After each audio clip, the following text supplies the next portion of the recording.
My mother-in-law dotes on my son but wants to act like I don't exist, so now I'm making sure my child grows up in a world where she doesn't exist either. Posted by you/shoes full of water. I seriously need some advice on how to approach this situation. Long story short, probably not. My husband and I got married quickly and had a baby not long after. I have absolutely no regrets. I love my husband and adore our baby. I have such a wonderful life with them. The problem is my mother-in-law. She 100% has bipolar disorder, borderline personality disorder, or something similar, but she won't seek treatment. Everyone in the family knows something is wrong, but they tiptoe around the issue because she's a ticking time bomb 90% of the time. She disapproved of me from the start, and I don't know why. I like to think I'm nice, people have told me I'm funny, my husband has always adored me, and I did my best to be polite. My husband says she's never liked any of his girlfriends, it's some complex she has about her precious little boy, where no one is ever good enough for him. But he said he didn't care what she thinks because he knows I'm perfect for him, so sweet. She surprised us by showing up to our elopement. We both invited our parents and my sister last minute, and everyone except my mother-in-law was thrilled. She was quiet and scowled the whole time. I didn't let it get me down, though, and I had the most wonderful day. She's a NICU nurse and travels for work since we live in a rural area, so she, thankfully, wasn't around a lot. Whenever she would visit, I would try to extend an olive branch and see if she'd like to hang out and maybe try to connect. I grew up with my grandmother, my mom's mother-in-law, living with us, and she and my mom had such a wonderful relationship. I thought that if I got to know my mother-in-law, maybe we could have that too. Nope, half the time, she had some excuse about being tired, and the other half, she wouldn't even respond. She actually got into the habit of not telling us when she was in town. I brushed it off, I can't force her to be my friend.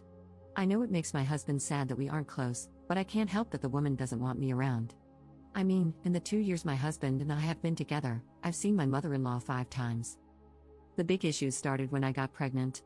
My husband and I had been trying, and we were over the moon at the news. We were both so excited and ready to be parents. My parents were overjoyed and have been so supportive and loving the whole way.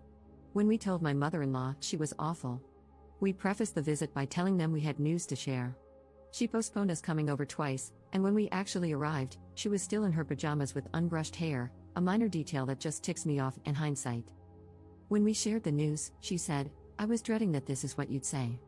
Then she proceeded to rant about how we were too young, we're in our 20s and both have good, stable jobs, how we wouldn't enjoy it, and how we wouldn't make it as parents. I was mortified. She looked at me and flat out told me she wished I wasn't pregnant. My husband and I quickly made an excuse to leave. We were both crushed, but we were determined not to let it get to us and to focus on our new, growing family. My father-in-law, who I won't talk about much but is a total doormat, texted my husband a half-baked apology, saying his mom needed time. After about a month, she sent me a long-winded text that was less of an apology and more of an excuse. She brushed over her cruel words and said she was simply blindsided by the news and now is so excited to be a grandmother. I didn't respond. The next interaction came on the 4th of July. We told them I was pregnant in April. I was several months along and was so hungry all the time, but the smell of cooking meat would make me so sick, it was awful. Also, I have celiac disease, so I'm used to bringing my own alternatives to people's houses to accommodate my food restriction. My in-laws, my sister-in-law, who lives in Arizona, many hours away from us, and a couple of my sister-in-law's friends were in town for the 4th. My parents invited us to their house, and we happily accepted. My in-laws never reached out about plans. My husband texted them the day before to see what they were doing, and my father-in-law said they were having a barbecue and wanted us to come. My husband asked what food would be served. With my dietary restriction, the only thing I could eat would be a plain hamburger patty, but I was worried it would make me sick during pregnancy. My husband, I didn't ask him to do this, he was just in protective of my pregnant wife mode, asked if there was anything I could eat. My mother-in-law responded by saying she hadn't really thought about me and was more concerned with catering to my sister-in-law's friends. My husband asked if we should bring food for me, and they said no, that the barbecue was supposed to be a special thing and they had some chips I could snack on. Keep in mind, I'm 4 months pregnant at this point, and my choice was a whole meal that my parents made that I could eat or chips. I texted my mother-in-law and politely declined the invitation, telling her that in the future, if she wanted me to attend events centered around food, she should either provide something I could eat or give me some notice so I could bring my own. She lost it. She didn't respond to my message, which my husband agreed was appropriate and polite, but texted my husband nonstop about how cruel and cold I was and how I had ruined her holiday. I texted her, saying that if she was upset with me, she should talk to me, not my husband. Furthermore, I told her she had established the precedent that we weren't friends and that I didn't want to be her friend, but I did want her to be nice to me. I even said that if she wanted a relationship with my child, she needed to behave. Was this blunt? Yes, but I didn't curse or say anything derogatory. I said what she needed to hear because no one else in the family would check her behavior. She never responded, and to this day, I don't recall her ever texting me again. She eventually made a group chat with my husband and me, but she would only talk to him, specifically addressing him in messages. I didn't speak to her for months. She never checked on me during my pregnancy, not even once. She would feign interest by texting my husband about how I was doing, but I found that very performative. If she genuinely cared, she could have texted me once in 9 months. My baby was born big and healthy in December. He's the light of my life.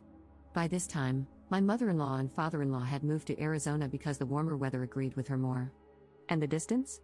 It agrees with me. She says she wants to visit, but I don't want her to. What should I do? I feel moments away from losing it but don't want to start a fight for my husband's sake. Edit. I completely forgot about something. We live in a small town, so it's not unheard of to run into literally everyone you know in public. When my in-laws were still living in town, I would see them every so often with my husband. My mother-in-law was always so sweet when my husband was around. But one time, I saw her at the grocery store by myself. I smiled and waved and started turning my cart to go say hello, and she glared at me and stormed away. I couldn't believe it. My husband and I were already married at this point, and this was after masking restrictions were lifted, so she knew it was me. Update 1 month later. Hello all, I want to thank everyone for their love on my last post. It helped ease my mind a bit to know that I'm not totally crazy and that my mother-in-law's behavior isn't okay. After my post, I thought about everything you all said and talked to my husband. Family is very important to him, and he definitely had some pushback on the idea of our son not being allowed to see his family. We went back and forth about it, and I finally told him I was fed up with him not defending me in the face of obvious disrespect.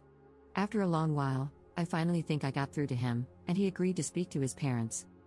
I'm on the fence about whether I should be a part of the conversation. Here's my thinking: if I'm not there, my mother-in-law has the opportunity to twist my words and worm her way back into my husband's head. When we first got married, my husband often sided with his parents, saying that I didn't do enough to form a relationship with them and that I just need to forgive my mother-in-law and let it all go. It was awful, and I hope it doesn't start up again because it was hard feeling like my husband wasn't on my side. If I am part of the conversation, I worry I will totally lose it on my mother-in-law and nothing productive will happen. Like I mentioned in my last post, I have never spoken a cross word to this woman, even when she told me she wished my son didn't exist. I have bitten my tongue and played nice for years now, and I'm so sick of it. Apparently, she has been putting on the waterworks for my father-in-law, and I worry she will cause a scene to try and get everyone on her side. I just won't stand for that. I know I can be civil, but it would be the ultimate test of my patience. In better news, though, the FaceTime calls have ceased, and my husband is no longer sending pictures and updates of our son to her. He does send them to his sister, the sister-in-law mentioned in the last post, and I don't mind that. She is a total sweetheart, and I really adore her. I don't know if she shows anything to my mother-in-law. I don't even know how much she sees my mother-in-law, honestly. They had a terrible relationship growing up, with my sister-in-law being the scapegoat for my mother-in-law's abuse and my husband being the golden child. She has also said that my mother-in-law and father-in-law fight so often now that they are almost impossible to be around for any length of time, which also doesn't sit well with me. I grew up with a younger sibling who suffered from severe emotional delays, leading to hours of screaming, crying, and violence every day. I'm sure my mother-in-law and father-in-law's fighting isn't so extreme, but it's important to me that my son not be exposed to loud, aggressive behavior when possible. In slightly worse news, my husband is upset again about our son not being allowed to see my mother-in-law until we, or just my husband, talk to her. He started throwing around concerns about grandparents' rights, which he doesn't fully understand. Grandparents' rights are typically only invoked in custody battles, which my husband and I don't have, as we are married. Also, they don't apply to children under the age of 2. Our son is 6 months old, and require an established relationship. My mother-in-law has seen my son once when he was a newborn. Even if, a strong if, any of them try to take me to court over this, they will lose. My mother-in-law has a history of abuse, alcoholism, and mistreating me. The relationship with the parents is considered in grandparents' rights cases, aside from the fact that my son is an infant who doesn't know this woman and wouldn't care either way if he didn't see her. For now, at least, the only thing he cares about is milk and chewing on things while he's teething. We got into a bit of an argument last night, where he said he had decided that he wouldn't be keeping his son from his parents. I stood firm on what I was comfortable with. My mother-in-law is not allowed to see my son until my husband talks to her, and she is only allowed supervised visits after that. I spoke with my husband over text this morning. He works 5 to 2, and I work 8 to 5, and let him know that I hope he will stick with our original plan of talking to his mom. I also reminded him that we need to be a team on this, like in all things. I reiterated that we are in this situation because of her and her behavior, not because of anything I did. Another issue is that my husband wants his parents to babysit since my mother-in-law is coming to visit sometime in July, and I'm just not comfortable with it. My mother-in-law has a sordid history of not listening to me. I just don't trust leaving my son with her because I have no way of knowing if she will respect what I ask her to do for him. Furthermore, my son has special needs and is teething. Poor thing is just beside himself most days right now. I have only ever seen my mother-in-law a few times in person. I wouldn't leave my son with an unstable alcoholic whom I had only met a handful of times, especially one who disrespects me. I guess I'm just looking for a bit of reassurance that I'm doing the right thing. I hate rocking the boat, so to speak, and I just want to move past all this. I hate conflict. I just want to figure out if she is in or out of our lives and be done with it. Second update 2 hours later. Thank you for all the replies so far, they're fanning the flames of my righteous fury. Though, I will remain civil. Below is a text I sent my husband. I had too much on my mind to wait until after work. I will update in the comments again when he replies. Our son's name has been replaced with baby. Text to my husband, I've been thinking a lot about the situation with your mom. I keep thinking about how I don't want to cause problems, but I realize that I haven't done anything wrong. I haven't done anything to her. I've never been anything but nice to her. The bottom line is that we had an agreement. Your mother is not allowed to act however she wants toward me. She disrespected me and treated me like an incubator for her grandchild, whom she has no relationship with. And she will not have a relationship with him until she begins to behave differently. Your parents will not be babysitting baby yet. When he was born, you didn't feel comfortable with my parents babysitting until we had seen them around baby for a while, and the same will stand true for your parents. We can consider letting them keep baby after they've had time to get to know him and we see how they interact with him. He's more aware than ever now, and especially with his teething, it's not a good idea to leave him in a strange environment with people he doesn't know. Baby isn't allowed to be with anyone we're not both on board with. If I came to you and said, hey, I'm going to leave baby with an unstable alcoholic you've only met a few times, and there's nothing you can say or do about it, you would flip out, understandably so. You can't do that to me. We are supposed to be a united front in our decisions with baby. It's completely unfair for you to flip-flop on me like this. 1 minute you're the supportive husband who has sympathy for my position and wants to put our family first, and the next minute I'm a witch who is incapable of forgiveness and the whole situation is my fault. You need to pick a side. It's either me and baby or your mother. I'm tired of waiting for you to defend me. I'm your wife, and he is your son. At the end of the day, your mother is the problem, not me. She caused all this, her behavior, her actions. She's an adult, and she made her choices. Now she has to live with the consequences. I've been patient, I've been polite, I've been flexible. I allowed her to see him when he was born, and that didn't change anything. She needs to figure herself out before she's allowed to see our son. Again, thank you, everyone. It feels good to feel less alone on this issue.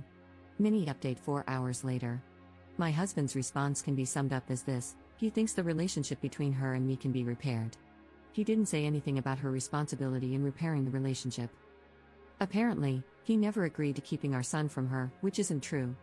We had a long discussion about it and both agreed it would be best to have some distance between her and our son until we had a chance to speak with her. My solution of keeping our son from her forever, which isn't true, I told him that if she turns her behavior around, she can see him as long as we're around, is no solution to the problem. Again, he's glossing over everything.